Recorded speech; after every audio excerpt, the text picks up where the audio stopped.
Hi, I'm Lori Allred. Welcome to Inspired by Pinterest, where I browse around Pinterest looking for amazing crafty ideas from all over the world and bring them to life each week here on an episode on my craft channel. Today we are going to be talking about yard art. Now I know you're thinking yard art, what the heck?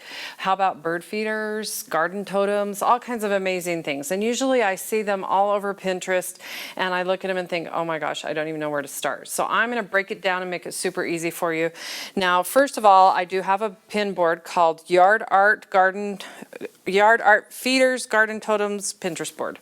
So anyway, of course you can go to allreddesign.net and check out any pins I mention. I'll link to the board, make it super easy for you, put down any of the tips I have, and you can do that for any of my shows. So let's start with that pin board, and I'm going to show you just really quickly some really amazing ideas that you can do where this episode came about from. So the first is from hometalk.com. This is a fun link to a gallery of finished projects of plates and dishes, and I call them like garden flowers, glass garden flowers. I just loved how stunning they look when you start adding the different layers. Another really great blog, and she does a great tutorial, is empressofdirt.com. Now the name alone makes me want to go check it out, so definitely check out her blog, and she walks you through step by step. Don't always think in terms of just a layered flower look. I love this idea from arinscreative.blogspot.ca. It's a bowl and plate combo where she uses a long screw with nuts and bolts to create a bird feeder with a cute little cover. I thought that was really cute. And all of these items I purchased at my local Goodwill. So, and then this really fun idea from capscreations.com. She has a really fun and easy tutorial on how to create that bird feeder. And then I just took a couple other ideas real briefly. We'll show you. mommymoment.ca is just a really fun hanging option, and I tried to recreate that. Tried the operative word. And then of course Etsy has some amazing pins on there. A really fun shop to check out is called Peach Vintage Glass on Etsy. She sells these. The pieces range about $85, not including shipping. So that should get you started as far as your inspiration to get ideas on how to layer them. So first of all, let's talk about the simple bird feeders with a saucer and a cup. So I have a couple here. I purchased these pieces just randomly at my local DI or Goodwill. They didn't necessarily match, but then when I got them together, they actually did coordinate, so I was super stoked about that. But look how fun that is with the spoon.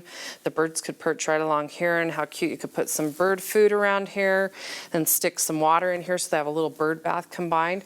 Now you're wondering, now what do I do with it? There's a couple of ways to take this to stake it in your garden. The first way I did this one was with a copper cap. You just purchase them like this. I think it cost me about $1.50 for this little cap, and I actually used E6000 glue to attach that in each of the pieces. Actually, just this piece. The other piece is glass on glass. I used a silicone adhesive, which both of these work. Here's E6000 I'm a big fan of. By the way, I did not know they make white. So double check when you purchase it. You probably want the clear, because Lori didn't know that. She was using white. I thought, oh cool, they made it white so I can see, and when it dries it goes clear. No, it stays white. Don't do that. They have black too. Don't buy the black. That's all kinds of disaster. But this worked great. It's just 100% silicone clear. I purchased it in the caulking section over by my paint in Home Depot. This ran me about $3 or $4, and this goes a long way, and it actually holds up really awesome with glass on glass. So I recommend either of them would work. So I just attached that to the top, and then I purchased a section of copper tubing. Now this, of course, copper tubing is going to run you a little bit of money. I think a section double this size ran me about $7, but I think it's pretty. So, you know, who doesn't want pretty? And then that cap just attaches, just goes right on top. Oh, well, if you let the glue dry. So don't let your glue cure all the way before you do that. So just so you know, that's what it looks like. And then you just stake it. So use your imagination. And we don't cover up craft fails here, but that's a fixable one. So yay for me. Another option is you can purchase spindles, whether they're used or new. These only run about $3 or $4, depending on the height. It's just like a railing spindle. And back in the stair section of your local craft store, these I just put on with some silicone And E6000, same thing. I have my spoon attached, so I can just stake that right in the ground. I thought that was a really inexpensive option, so it's going to be a little bit cheaper than the copper, and I think it's going to hold up really well when we stake it because it's pointed. And I love that they have two different sizes. If you're doing the spindles, you can pick from the shorter size. I don't think you can see it on camera. They're about that size difference. So super fun way to do those. So that's the easier option to get you started. Now, my favorite's the glass, putting the glass together. Now, the trick with the glass is you're going to want to make sure there's a hole in the glass. And you're thinking a hole? Well, because we need to screw the pieces together. So I don't know if you can tell on that one, it has a hole through the middle. You can use pieces like these light covers, where of course it has a natural hole in it. I did some bowls here. This one is just, so it does great with stoneware. This is that cheap, that plastic type stuff. So it does chip a little on the bottom, but we don't care because we're not going to see that. So these are all just extra pieces I had left over. So, and I picked up a lot of these at the Restore. I've talked about that Habitat for Humanity's Restore. So these were just random light fixtures that they had that I thought would work great. So we'll put those aside. And just to show you some examples of what I did do, so these are really fun. This is just a plate on a plate and a little like dessert cup. And then I purchased all these cute knobs at Hobby Lobby, of course. Just make a note, they usually put them on sale every other week. So if they're not on sale the week you go in, wait till the next week. They run you about $4 to $5 a knob, depending on the knob. And then these I've attached, just a couple different options. These I've attached with a flattened spoon. And the knob actually acts as my anchor to keep the pieces together once I've adhered them all together. So they're all attached with silicone, and then I put the knob through it with this spoon. Now you're wondering what the heck's the spoon for? So I took a spoon, just a normal spoon, and flattened it out with my husband's sledgehammer. So you want it flat. Drilled a hole through it. You don't need a special bit, just a drill bit will work. And drill a hole through it just so you have that attachment. So the nice thing about this is an option to put these up rather than using the wood spindles is just a piece of PVC pipe. And I love PVC because you can paint it whatever color you want. And I thought, why not gold? And another thing, if you're concerned about the weight of this not supporting, I would highly recommend getting a piece of rebar just to put it down and anchor it in the ground. Stick this on top, and then this spoon acts as the anchor for your plate. So it holds it out really pretty. I love that it holds it on an angle. So the spoon is, I think, a beautiful solution. A lot of the blogs out there will show you different wiring techniques to wire it onto things that just got super complicated. So this was my easier solution, and I really like that. So you could do the same thing if you wanted the copper tubing. Just make sure the end of your spoon fits in that 1/2-inch tubing. So you can have a lot of fun with different options. This is probably one of my favorites. Now this one I actually drilled through the spindle, and this is an old vintage spindle I picked up somewhere. And then I purchased a nut and bolt set that was long enough to do this. So there's nothing really pretty in there. I could put some buttons or something or some glass beads in there if I wanted, but I thought it was okay. And this is again one of those light fixtures. Covers, a bowl, and then one of those like deviled egg dishes. Now this is super heavy, so it's going to be a little front heavy. So make sure when you stick it in the ground, you've got some good support.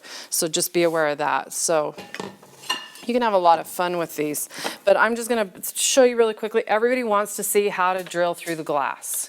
So we're going to make this super fun for you and easy. And I'll try not to break glass. Now, out of all of these, I've only broken one glass or one plate because when I purchased it, it was really pretty. It had paintings on it, but it was that textured glass. And as soon as my drill bit hit that, the whole plate just shattered. It was pretty cool, kind of like tempered glass. So be aware of that. I didn't realize that. Again, I mentioned make sure your E6000 is not white, that it's clear. So we're going to use this as my demo plate because it's got a boo on it. And we're going to drill. And you can do the same thing in the cup. Now, I will warn you, if the dish has sides to it, don't do those until you get really comfortable doing a flat surface because you have to start your drill bit on an angle and work it into a straight position. It's a little harder when your position's this tight. So we're going to start with a plate. So the first thing you're going to need is you're going to need a diamond bit tip. You can pick these up at any hardware store, and it actually has little bitty, I guess, diamonds in the little tip part, and it's hollow. So this is it. It ran me about, I bought it, I've wanted to do this episode for a couple of summers now. I bought it probably last year, and I think it ran me about $15. But I've had so much fun, I think it's paid for itself, because everyone I know is getting a flower for their gardens. So you're going to want one of those. Just put it in your cordless drill or any drill, and then you're going to need water. Water is essential to making this work. You want to keep that so that as this is turning, that it has that water, so to keep it wet, to make it essential. So that's why I have a tin here to kind of capture the water. Usually I just do it outside and I don't care. So I'm going to start this at a high speed before it ever touches my plate, and I'm going to want to start it on an angle like this, and as I get a groove in there, then I'll turn it straight up and push down. So we're going to go ahead and start that without me talking, and I have to stand on my tippy toes just to get a good angle. So bear with me as we try this. I want to show you how easy it is to do. So we're going to start.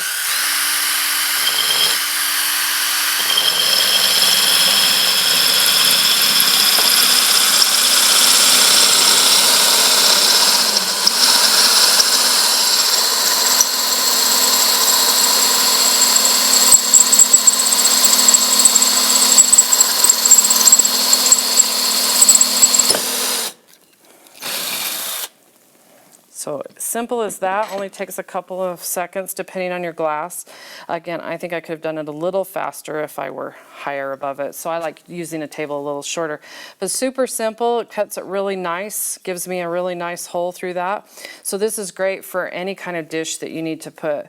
You could make a lamp. I got to make a lamp out of dishes. So I had so much fun. It just leaves a little piece of glass or ceramic depending on what you're drilling through, and it does such a beautiful job. Super easy. Make sure you have a piece of wood under here, and it does leave a little bit of shards of glass, so that's why I suggest using a pan or doing it outside.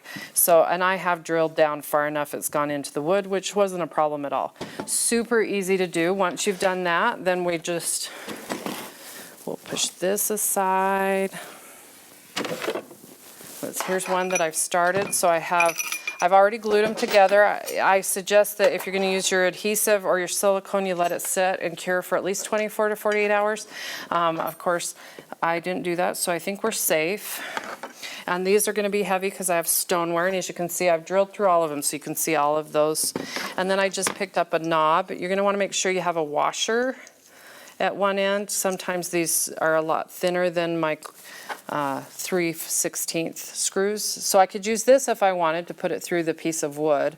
I'm going to do a spoon on this one, so I'm just going to put my cute little knob through there. Put my spoon. Now the spoons, sometimes they thread on really nice. Oh, that one's good. So, and I would suggest bending your, oh, now I don't need a washer because I have the awesome spoon, but we'll put it on just for that sake. Just twist that on. I'm holding the knob on the other side to keep it tight. One thing I did notice on one of my dishes, I started to try and bend the spoon while it was attached to the plate, and I think I might have broke the plate a little bit. So be aware of that when you're applying force, that you're not putting too much pressure. Now this stoneware plate's fine. So now it's bent into that position so I can attach it. This would be so cute hung along a fence. So you have that natural grip for that.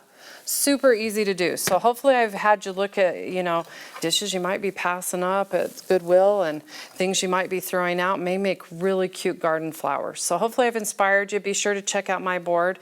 It has been a joy being here on my craft channel. I may not be on for a while, so be sure to check out my YouTube channel. All of my past episodes and anything new I'm coming up with will be on my blog or YouTube. And you can find those links on allreddesign.net. So thank you for joining me here on my craft channel.